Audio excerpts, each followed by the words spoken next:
Depuis plus d'une semaine maintenant, le fandom de Taeyeon se plaint concernant la gestion de l'artiste de la part de l'ASM. Le fandom qui d'habitude si calme a protesté via des camions d'affichage devant les locaux du label. Taeyeon elle-même s'était rendue sur Instagram pour partager son sentiment et avait affirmé comprendre la colère des fans, avouant à demi-mot que la gestion du label était aussi un sujet de conflit pour elle. Mais cette semaine, après 10 jours de protestation devant les locaux, SM a décidé de répondre à toutes les inquiétudes et accusations concernant la membre de Girls' Generation. Ce 5 juillet, le label a publié une déclaration sur Twitter pour répondre aux inquiétudes des fans concernant la tournée et les promotions de Taeyeon, et SM a déclaré, je cite, « Nous remercions tous les fans qui attendent toujours avec impatience les nouvelles chansons et les promotions de Taeyeon. Nous avons récemment pris connaissance de vos opinions et nous aimerions y répondre. À l'avenir, nous travaillerons plus dur pour prendre en compte les opinions des fans dans les futures promotions de Taeyeon. Nous continuerons à faire de notre mieux pour aider nos artistes à se développer et nous rendrons le soutien que les fans nous témoignent. » Cependant, la nouvelle n'a pas forcément ravi les fans, qui pensent que la déclaration est simplement des paroles en l'air, et que le label continuera à maltraiter Taeyeon. Certains reprochent à l'agence de n'avoir pas fait d'excuses officielles concernant la controverse, et de n'avoir présenté aucun plan d'action pour prouver leurs propos, et que du coup, tant que la situation ne change pas, les fans n'arrêteront pas de se plaindre. Les amis, je vous interromps quelques secondes juste pour m'assurer que vous soyez bien abonnés. Ça vous prend un clic et nous, ça nous motive énormément dans notre travail. Et si vous êtes déjà abonné, n'hésitez pas à mettre un like à la vidéo. Les internautes cette semaine se sont aussi posé des questions par rapport au comportement de Jinhee. Sur Nightpan, les netizens ont débattu sur les récentes actions de l'ex-membre d'NMIXX et se sont interrogés sur ses motivations après avoir remarqué qu'elle faisait beaucoup d'apparitions lorsqu'NMIXX faisait un comeback. L'internaute en question a fait remarquer que Jinhee avait ouvert son compte Instagram à l'approche du dernier comeback de NMIXX, puis avait ouvert son compte Twitter officiel et était apparu en direct sur Instagram pour la première fois à l'approche du dernier comeback en date de son ancien groupe. L'auteur de l'article original sur le forum a reconnu qu'il avait peut-être, je cite, trop réfléchi à la question. Mais d'autres commentaires ont été plutôt d'accord pour dire que cela semblait certainement intentionnel. Dans le post, on pouvait lire des commentaires qui la défendent, comme « Est-ce que ça a de l'importance maintenant qu'elle a quitté le groupe? S'il vous plaît, laissez-la tranquille. » Mais d'autres commentaires ont été plus sévères. C'est drôle parce que juste après que NMIXX ait dévoilé leur pré-release, elle a juste été en live pour parler de la météo et dire aux fans de manger. Elle n'avait pas grand chose à dire. Elle ne nous a même pas dit pourquoi elle avait quitté le groupe. Maintenant elle essaye soudainement d'attirer l'attention. Je me demande ce qu'elle va faire maintenant, puisqu'elle met en ligne des vidéos d'entraînement et de danse. Ah, la quantité d'argent que JYP a dépensé pour elle.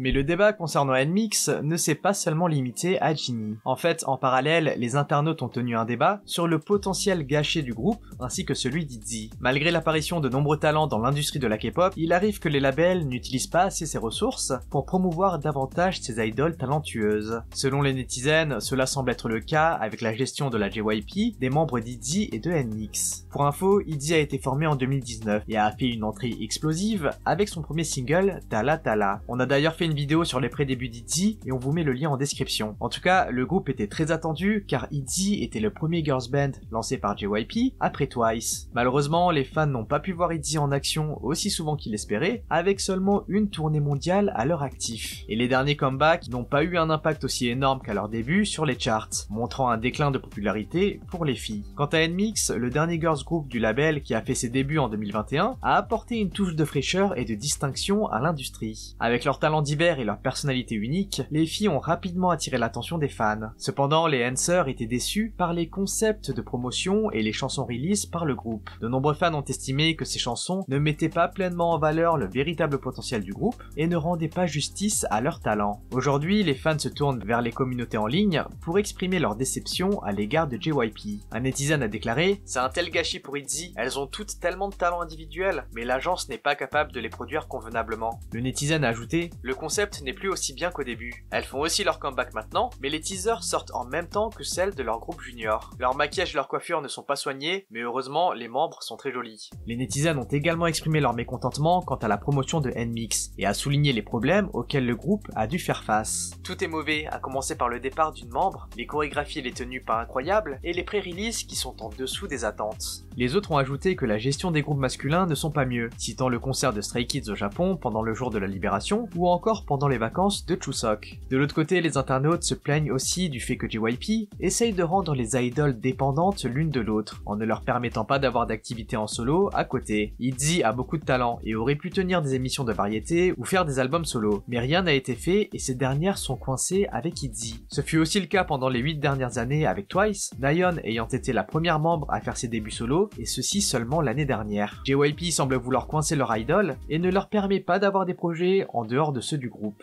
Qu'en pensez-vous ? Bon allez, on passe aux actus feel good. Selon des insiders de l'industrie, Hyojin, Gowon et Olivia Hye ont récemment signé avec une nouvelle agence après avoir quitté Blockberry. Le nouveau label serait nommé CTD INM. Le label a été fondé par le PDG Yoon Do-yeon, connu pour avoir travaillé avec SM, et qui était auparavant à la tête du département de planification et de coordination de Blockberry Creative. Pour info, CTD INM a déjà accueilli Yeonjin et Vivi, qui ont signé avec l'agence le mois dernier. Heejin, Hassel, Cherry, Kim Lip et Jinsol ont également signé avec Modhouse, tandis que Chu travaille pour ATRP. Hives est donc la seule membre de LOONA à ne pas avoir de label pour le moment. En tout cas, les Orbites se disent ravis de voir que les filles pourront continuer à se produire dans un environnement plus sain que chez la BBC. Les N-Citizen également ont été ravis avec la récente nouvelle concernant Jisung. Ce 5 juillet, il a été rapporté que le membre de NCT avait ouvert son propre compte Instagram. Et pour son premier post, l'idol a publié une photo de lui bébé, accompagné de la légende Start. Sur la photo, il semble qu'il s'agisse d'une sorte de fête où l'on voit bébé Jisung porter un beau costume, tout en étant assis sur une table remplie de cadeaux et de fleurs. N'hésitez pas à aller le follow, vous le trouverez sous le pseudo TheAndy. Et finalement, c'est Irene qui fit parler d'elle cette semaine. Dans la K-pop, l'un des aspects les plus appréciés des fans est la collection de photocards qui accompagne les albums physiques. La collection de ces photocards est devenue un passe-temps populaire pour les amateurs de K-pop, qui cherchent à rassembler toutes les versions de leur idol préférée, en achetant plusieurs copies d'albums ou en les échangeant avec d'autres fans. L'un des principaux facteurs à l'origine de l'immense popularité des photocards est l'opportunité qu'elles offrent aux fans d'apercevoir des photos inédites de leur idol. Ces photocards sont d'autant plus spéciales qu'elles comportent souvent des selfies pris par les idoles elles-mêmes. Les fans apprécient la chance de voir leurs idoles dans des moments plus privés et non filtrés, capturant ainsi leur personnalité et leur permettant de se sentir un peu plus proches de leurs artistes préférés. Parmi ces idoles, une artiste en particulier a décroché le titre de Photocard Queen, à savoir Irene de Red Velvet. Avec son visuel incroyable, son charme unique et le grand nombre de photocards à son effigie, Irene a consolidé sa position de reine ultime des photocards. Les internautes sont d'accord pour dire qu'Irene prend des selfies de grande qualité, et ce serait ce talent qui les pousse à collectionner les photocards de la leader de Red Velvet. Sur le post en question, on pouvait lire « Elle fait beaucoup d'expressions faciales différentes, trop cute. Les photocards d'Irene valent vraiment la peine d'être collectionnés. Je suis pas un fan, mais je veux acheter les photocards. » Une nouvelle qui surprend beaucoup d'internautes, Irene ayant 30 ans et réussissant à subjuguer les netizens face à des idoles beaucoup plus jeunes qu'elle. De son côté, la controverse autour de 50-50 continue de s'intensifier et de nombreuses révélations furent faites cette semaine. Comme on vous l'a dit dans la dernière actu K-pop, les filles ont demandé une injonction provisoire pour mettre fin à leur contrat d'exclusivité avec Attract. Les membres ont affirmé que le label négligeait leur santé et ont accusé leur compagnie de ne pas les avoir payés depuis leur début. Cependant, ce 4 juillet, Dispatch a publié une enquête qui va à l'encontre des allégations des membres. Selon Dispatch, 3 figures clés ont été impliquées au début de 50-50, John Hongjon, Han Sung-il et Camp. Jung Hong-jeon est le fondateur d'Attract, Han Sung-il est le PDG de The Givers, et Camp est une agence de gestion de concerts basée aux États-Unis. Cependant, en janvier 2021, Camp s'est retiré du projet 50 à la suite d'un désaccord avec John Hong-jong. Camp n'étant plus impliqué, le PDG d'Attract a cherché une autre agence prête à s'impliquer dans les promotions à l'étranger. Et en mai 2021, Han Sung-il et 2 autres collaborateurs A et B démissionnent de Camp pour fonder The Givers.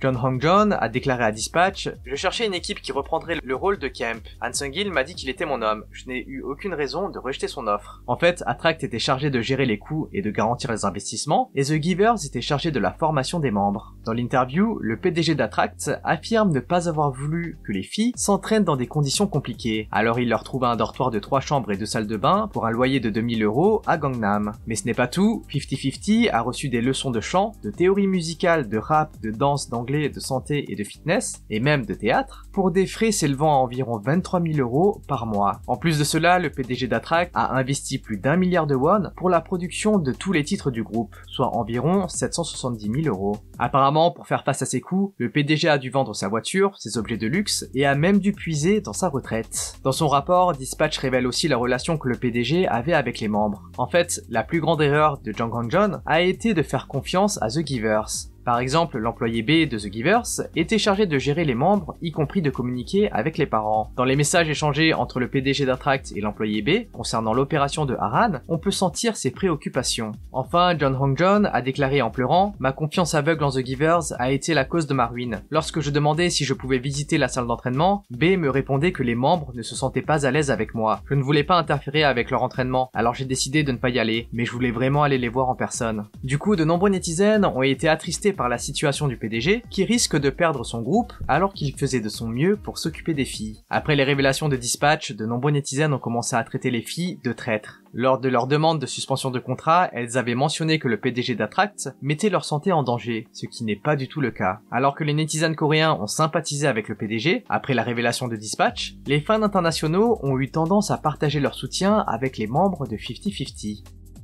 En tout cas, ce 5 juillet, la Seoul Central District Court a tenu le premier procès concernant la demande d'injonction pour mettre fin au contrat exclusif par les 4 membres de 50-50 contre Attract. Les 3 raisons invoquées pour mettre fin au contrat ont été le manque de transparence des données relatives au règlement, la violation des obligations de l'artiste en matière de soins de santé et le soutien insuffisant des ressources essentielles. Il y a eu quelques échanges sur l'utilisation des investissements entre les avocats des 2 parties, mais finalement le représentant des filles affirma « Les membres ne demandent pas à obtenir un gain monétaire. Actuellement, la confiance entre les filles et Attract a été irrémédiablement endommagée, ce qui rend impossible la poursuite du contrat d'exclusivité. Attract a exprimé ses regrets concernant la prétendue rupture de confiance avec les jeunes artistes et a exprimé son désir de résoudre l'affaire rapidement. Cependant, le label a invoqué le manque d'opportunité d'établir un contact avec les membres, déclarant « Nous voulions résoudre l'affaire au plus vite, mais nous n'avons eu aucune chance de rencontrer les artistes. Elles ne répondaient pas non plus. » Bien que la liberté personnelle permette des choix individuels concernant les rencontres, il semble que des influences extérieures soient en jeu dans cette affaire, impliquant les jeunes membres de 50-50. Le label affirmant à demi-mot que les filles se faisaient manipuler pour se retourner contre le label.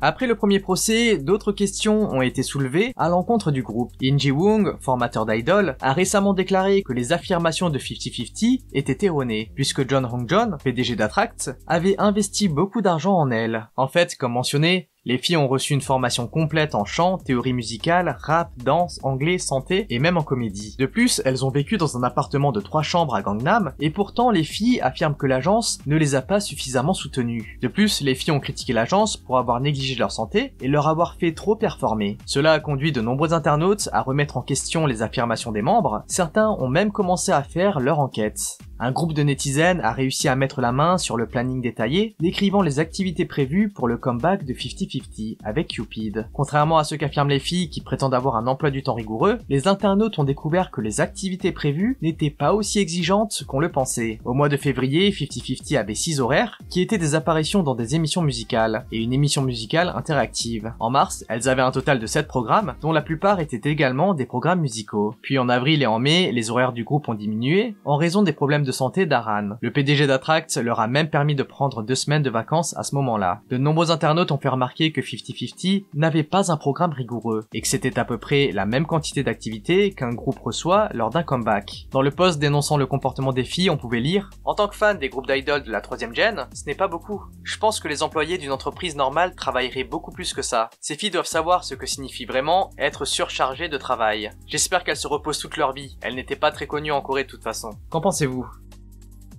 Finalement, cette semaine, c'est le comportement des ARMY qui a été critiqué. Il a récemment été rapporté que l'actrice Han So-hee ferait son apparition dans le prochain titre de Jungkook, à savoir Seven. Et des rapports provenant de divers médias suggèrent que Han So-hee a terminé le tournage du clip à Los Angeles. Si ces rumeurs s'avèrent exactes, il s'agira de la première apparition de l'actrice dans un clip vidéo depuis 4 ans. La dernière fois qu'elle est apparue dans un clip, c'était en 2019 pour le titre You and I de Melomance. Lorsqu'on lui a demandé de confirmer, un représentant de Big Hit a choisi de maintenir l'ambiguïté en disant simplement « il est difficile de confirmer, veuillez comprendre ». En fait, Han So-hee n'est pas étrangère aux apparitions dans les MV, ayant figuré dans d'autres clips par le passé, comme Tell Me What to Do de SHINee, That Girl de Jung Yeon-hwa et The Hardest Part de Roy Kim. Les rumeurs ont également eu un impact positif sur la popularité de Han So-hee sur les réseaux. Sa dernière publication sur Instagram avait vu une augmentation significative des commentaires, les fans exprimant leur excitation sur la prochaine collab. Cependant, au milieu des commentaires positifs, il y a eu également un afflux surprenant de commentaires négatifs, accompagnés de divers emojis malveillants sur le récent post de l'actrice. Il semble qu'une partie des fans ait décidé d'exprimer leur désapprobation face à cette rumeur, certains allant même jusqu'à déclarer que Han So-hee n'est pas adapté à Jungkook, et d'autres affirmant que Jungkook était réservé à Taehyung.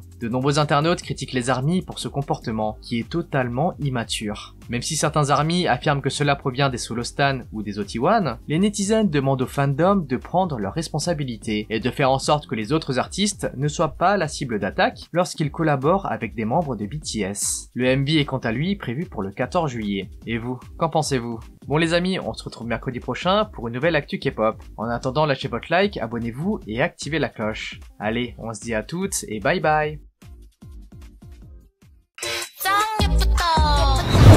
놀래? 예쁜 애가 좋아 got it 짠 개성 마셔 쉽게 뿌리 oh yeah 뿌리